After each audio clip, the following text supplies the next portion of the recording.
অবশেষে অনুমোদন পেল আলোচিত চীনা অর্থনৈতিক অঞ্চল প্রকল্প। এটি বাস্তবায়নে ব্যয় হবে ৪,১৮৯ কোটি টাকা।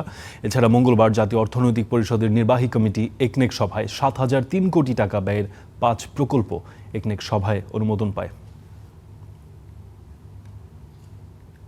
নির্বাচনের ইশতেহার অনুযায়ী উন্নয়ন প্রকল্প বাস্তবায়নে তৎপরতা শুরু করেছে বিএনপি সরকার। তবে দুর্বল অর্থনৈতিক পরিস্থিতিতেও উন্নয়ন ব্যয় মেটানোর জন্য নিতে হচ্ছে কঠিন শর্তের ঋণ।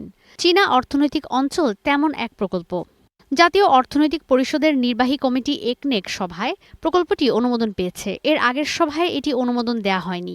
প্রধানমন্ত্রী তারেক রহমানের সভাপতিত্বে সচিবালয়ে অনুষ্ঠিত মঙ্গলবারের সভায় মোট ৫টি প্রকল্পের অনুমোদন দেওয়া হয়েছে, যার মোট ব্যয় ধরা হয়েছে ৭,০০৩ কোটি ৩৬ লাখ টাকা।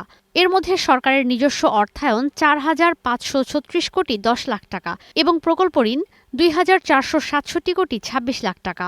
Supporting infrastructures project for Chinese economic and industrial zone চট্টগ্রামের আনোয়ারাতে যে চাইনিজ ইকোনমিক জোন আছে সেটার যে সাপোর্টিং ইনফ্রাস্ট্রাকচার সেটা তৈরির একটি প্রকল্প প্রস্তাব বাংলাদেশ সরকারের আংশিক অর্থায়নে এবং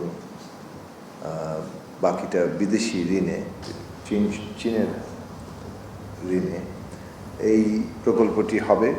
একনেক সভা শেষে পরিকল্পনা মন্ত্রণালয়ের সভা পরবর্তী সংবাদ সম্মেলনে প্রতিমন্ত্রী জানান, সরকার সুনির্দিষ্ট রোড ম্যাপ ও নির্বাচনী ইশতেহারকে সামনে রেখেই কাজ করে যাচ্ছে। চলমান প্রজেক্টগুলো যেগুলো আমাদের ইনহেরিট করতে হয়েছে, সরকারকে তো এক ধরনের ধারাবাহিকতা রক্ষা করতে হয় ন্যূনতম, সেই জায়গায় যে চলমান প্রকল্পগুলো আছে সেইটার বিচার বিশ্লেষণ এবং নতুন প্রকল্পগুলোকে পুনঃসজ্জিত করা। এটা যে নির্বাচনী ইশতেহার আছে তার সাথে এটাকে অ্যালাইন করা। একনেক সভায় অনুমোদন পাওয়া নতুন প্রকল্প ৩টি ও সংশোধিত প্রকল্প ২টি, যার মধ্যে আছে ফেনীতে বন্যা নিয়ন্ত্রণ মোকাবিলায় একটি সংশোধিত প্রকল্প।